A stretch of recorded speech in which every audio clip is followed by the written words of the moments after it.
নিচের দিকে দেখে যাবে, নিচের দিকে একটু দেখে যাবে, নিচের দিকে দেখে যাবেন একটু।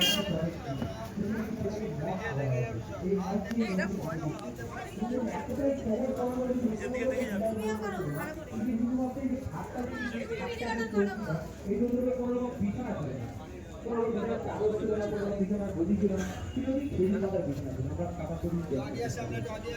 ঘরটা থেকে নবীজির ঘর থেকে সামনে আপনাদের একটা দরজা আছে, এই দরজা ছিল মসজিদুল নববীর দরজা।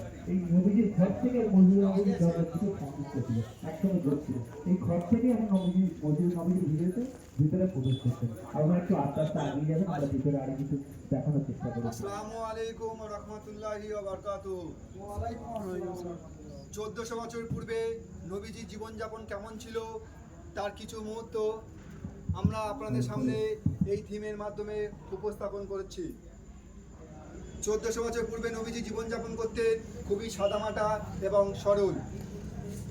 হিজরাতে 622 খ্রিস্টাব্দে নবীজি তার সাহাবেদের নিয়ে সর্বপ্রথম উট বাহনের মাধ্যমে এই জায়গায় এসে পৌঁছেছিলেন, যে জায়গাটি ছিল তখনকার সময় শুকনো খেজুরের বাগান। এই বাগানের মালিক ছিলেন সাহাল এবং সুহাইল, দুজনই ছিলেন এতিম বালক। এই এতিম বালকের কাছ থেকে আমাদের প্রিয় নবী 10 দিনারের মাধ্যমে জমিটি কিনেছিলেন। সেই জমিতে সর্বপ্রথম মসজিদুল নববী প্রতিষ্ঠান করে। তো আজ আমরা এই থিমের নাম দেওয়া হয়েছে মরুর বুকে জান্নাতে অঙ্কুর। অঙ্কুরটা কি তার সম্বন্ধে একটু বলছি। ছোট্ট একটি গাছের বীজ, যেটা মাটিতে ফেললে 2-3 দিন পর দেখা যাবে ছোট গাছের চারা তৈরি হয়েছে। সেই গাছের চারা বছর কি বছর যাওয়ার পরে এক বৃহত্তর গাছের আকার ধারণ করে। ঠিক তেমনই আমাদের নবী, সবার প্রিয় নবী হযরত মুহাম্মদ সাল্লাল্লাহু আলাইহি ওয়াসাল্লাম, তিনি আমাদের ইসলাম ধর্মটাকে মরুর বুক থেকে, আরব দেশ থেকে কিভাবে সারা পৃথিবীতে বিস্তার করিয়েছেন বা ছড়িয়েছেন সেটা আমাদের সকলের জানা আছে। আজকে আপনাদের সামনে দুটো ডেমো রাখা আছে। একটা ডেমো হচ্ছে কুয়ো, যে কুয়ো তখনকার সময় নবীজি ব্যবহার করতেন। সেই কুয়োতে পানি তোলার জন্য যে পাত্রটি ব্যবহার করতেন সেটি ছিল পুরোটাই চামড়ার তৈরি, সেটি আপনাদের সামনে আমরা উপস্থাপন করেছি। দ্বিতীয় এটাও চামড়ার ব্যাগ, পুরোটি চামড়ার ব্যাগ, মস্ক। এটার মধ্যে নবীজি দুধ ভরে রাখতেন। সেই কিছুদিন দুধ ভরে রাখার পরে সেটাকে কাটিয়ে ছানা তৈরি করতেন। সেই ছানা নবীজি খেতেন।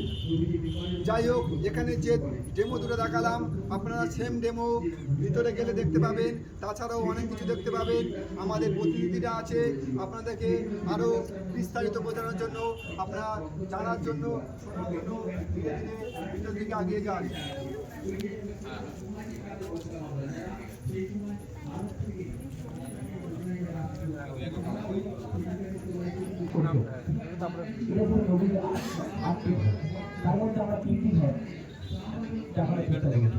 প্রথম যে ঘরটা দেখছেন এটা ছিল নবীজির মেয়ে মা ফাতেমা রাদিয়াল্লাহু আনহার ঘর ছিল। আমরা এতটাই বিলাসবহুলভাবে জীবনযাপন করি এখন, সেই তুলনায় তখনকার দিনে তারা খুব সহজ সরলভাবে জীবনযাপন করতো।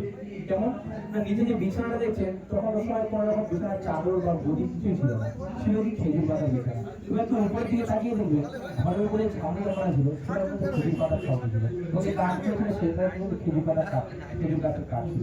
ওদের কিছু আগ্রহটা আমরা দেখানোর চেষ্টা করেছি। একটু সামনে দিকে আগে আসে, এখন যে ঘরটার সামনে আছে এটা ছিল আমাদের নবীজির দিদি মা একটা রাদিয়াল্লাহু আনহার ঘর ছিল। এবং এবার যখন আমরা একটা চামড়ার ব্যাগ ব্যবহার করা দেখিয়েছি, এবং যে বিছানাটা সেটাও কিন্তু সেম খেজুর পাতার বিছানা ছিল, কোনো রকম ভাবে বিলাসবহুলভাবে ছিল না। এখানে যে একটা সিঁড়ি আছে, সিঁড়িটা বা বই দেখানোর চেষ্টা করেছি। এটা ছিল নবীজি যে চিরকোনা ছিল, সেই চিরকোনা এই সিঁড়িতে যাতায়াত করতেন এবং আসতেন। সামনে থেকে একটা জাঁতা রেখেছি আমরা। সেই সময় এই জাঁতা দিয়ে নবীজি জব পিসতেন এবং সেই জব পিসে আটা তৈরি করতেন। সেই আটা দিয়েই রুটি তৈরি করে খেতেন। একটু আগিয়ে আসবে, আমরা সর্বশেষ যে ঘরটা দেখানোর চেষ্টা করেছি, একটু এইদিকে দেখবেন। আমরা সর্বশেষ যে ঘরটা দেখানোর চেষ্টা করেছি, এটা হলো আমাদের প্রিয় নবী হযরত মুহাম্মদ সাল্লাল্লাহু আলাইহি ওয়াসাল্লাম। এই ঘরটা কি বৈশিষ্ট্য ছিল? এই ঘরের দেওয়ালগুলো মাটির দেওয়ালের দেখুন একটা চামড়ার ব্যাগ রেখেছি, এটাকে বলা হয় মস্ক বলা হয়। এই মস্কে নবীজি পানি পান করতেন। এবং দেখুন এতটাই সহজভাবে ছিলেন যে খাটটা রাখা আছে, সেই খাটের উপর কোনো গদি, কোনো বালিশের কভার বা বিছানার চাদর কিছুই ছিল না। নর্মালি ছিল। এই আমরা এখন কাটার দড়ি দিয়ে দেখানোর চেষ্টা করেছি, কিন্তু তখনকার সময় পুরোটাই খেজুরের পাতা ছিল। এবং দেখুন এই যে ঘর ছিল নবীজির ঘর, সামনে একটা দেখবেন নীল মতো দরজা আছে, এই দরজা ছিল মসজিদুল নববীর দরজা। নবীজির ঘর আর মসজিদুল নববীর দরজা দুটোই একসঙ্গে যুক্ত ছিল। এই ঘর দিয়ে নবীজি মসজিদুল নববীতে প্রবেশ করতে দরজা দিয়ে। একটু সামনে আগিয়ে যাবেন, বামাতে আমাদের কিছু বোঝানোর ব্যাপার আছে, একটু আগিয়ে আসুন।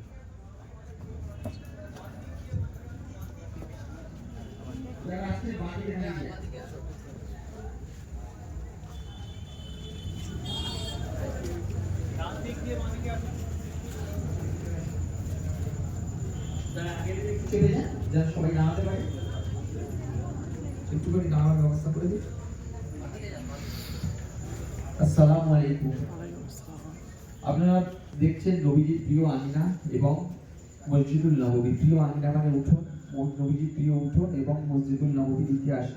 তাহলে আপনারা মসজিদুল নববীটা কি প্রথমে জানতে হবে, যেখানে বর্তমানে আপনারা জানেন হজ করতে গিয়ে মানুষ 40 ওয়াক্ত নামাজ আদায় করে বা উমরা করতে গিয়েও 40 ওয়াক্ত নামাজ আদায় করে। এটা অত্যন্ত সওয়াবের কাজ, যেখানে বর্তমানে নবীজির রওজা মোবারকও তার মধ্যে রয়েছে। সেগুলো প্রথম অবস্থা তো অঙ্কুরিত অবস্থায় 1400 বছর পূর্বে নবীজি কত কষ্ট করে তৈরি করেছিলেন সেটা আমরা তুলে ধরার চেষ্টা করেছি।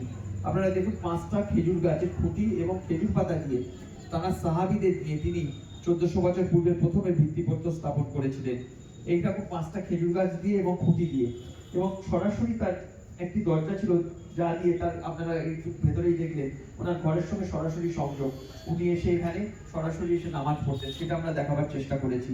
নবীজি একটি লাঠি ইউজ করতেন খুতবার সময়, সেই লাঠিটাকে এইরকম ধরনের একটা লাঠি ইউজ করতেন, সেটা আমরা দেখাবার চেষ্টা করেছি।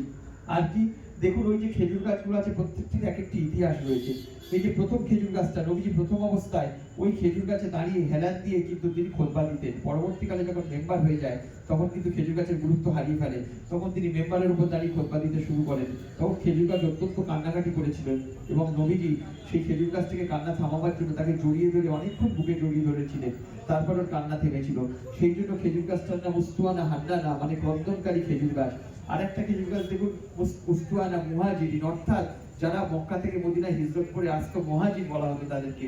তারা যখন কষ্ট করে আসতো না, তাদের তখন ওই কষ্ট লাঘব করার জন্য নবীজির কাছে আশ্রয় নিতেন। তখন ওই মেম্বারের তলায় বসে, ওই গাছের তলায় বসে পিলারে হেলান দিয়ে রেস্ট নিতেন। এরকম প্রত্যেকটা খেজুর গাছের ইতিহাস আছে। এখানে তিনি শুধু নামাজ পড়তেন না, এটা ছিল প্রশাসনিক কেন্দ্র, এটা ছিল একাধারে বিশ্ববিদ্যালয়, একাধারে ছিল এটা আদালত। এখানে বিচার ব্যবস্থা এখানেই করতেন সাহাবীদের নিয়ে। এখানে সাহাবীদের দিনের শিক্ষা দুনিয়ার শিক্ষা দিতেন। উল্টো দিকে যে জায়গাটা সুফা বলে, আল সুফা, ওখানে সাহাবীরা সব বসতেন, মাঝখানে ছিল উঠোন। এখানে আরো ছোট ছোট আমরা যেগুলো দেখেছি লাইব্রেরি, নবীজির কিছু প্রিয় খাবার দেখেছি যেগুলো তিনি পছন্দ করতেন, সেই প্রিয় খাবারগুলো দেখাবার চেষ্টা করেছি। অর্থাৎ অত্যন্ত স্বাভাবিক জীবনযাপন করে একটা প্রশাসনের হেড হয়েও কিরকম মাটির ঘরে ব্যবহার করতেন, কিভাবে তিনি বসবাস করতেন, সেটাই হচ্ছে আমাদের দিনের শিক্ষা দেয়, সেটাই আমরা দেখাবার চেষ্টা করেছি। যার ফলস্বরূপ বর্তমানে আপনারা মসজিদুল নববী দেখেছেন, এবং যেখানে গিয়ে আমরা অত্যন্ত সওয়াবের কাজ করি। আমরা যারা হজে যাই সেখানে গিয়ে 40 ওয়াক্ত নামাজ আদায় করি। আপনারা আস্তে আস্তে যাবেন, গিয়ে এখানে আপনারা ওই নবীজির প্রিয় খাবার এবং লাইব্রেরিটা দেখবেন। এটা ছিল নবীজির দিন, মা ফাতেমা রাদিয়াল্লাহু আনহা। তো আমরা এখনকার সময় বর্তমান সময় যেমন ভাবে জীবনযাপন করি, বিরাট বড় একটা জীবন। তখনকার সময় আমরা আসলে জীবন করেছিলাম খরচ ছিল, কেমন ছিল এরকম তার মধ্যে। তো আপনারা নিজেদের একটা বিছানা আছে, এই বিছানাটা তখনকার সময় সম্পূর্ণ পরিষ্কার বিছানা ছিল, না কোনো গদি ছিল, না কোনো বিছানার চাদর ছিল, কিছুই ছিল না। একটু উপরে ছিল নবীজির কিছু প্রিয় খাদ্য আমরা দেখার চেষ্টা করেছি। আপনারা নবীজির কিছু কিছু প্রিয় খাদ্য আমরা তুলে ধরার চেষ্টা করি। আপনার ডান দিক দিয়ে বাঁ দিকে আসুন এবং সকলকে দেখার সুযোগ করে দিন।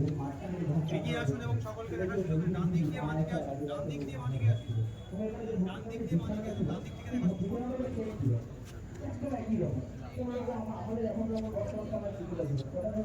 ডান দিক থেকে বাঁ দিকে আসুন, ডান দিক থেকে দেখা শুরু করুন এবং বাঁ দিকে আস্তে আস্তে চলে আসুন। নবীজির কিছু কিছু প্রিয় খাদ্য আমরা তুলে ধরার চেষ্টা করেছি। আপনারা ডান দিক দিয়ে বাঁ দিকে চলে আসুন। দেখুন আমার সামনে একটা জাতা রেখেছি, যা আমরা দেখার চেষ্টা করি। তখনকার সময় নবীজি এই জাতা দিয়ে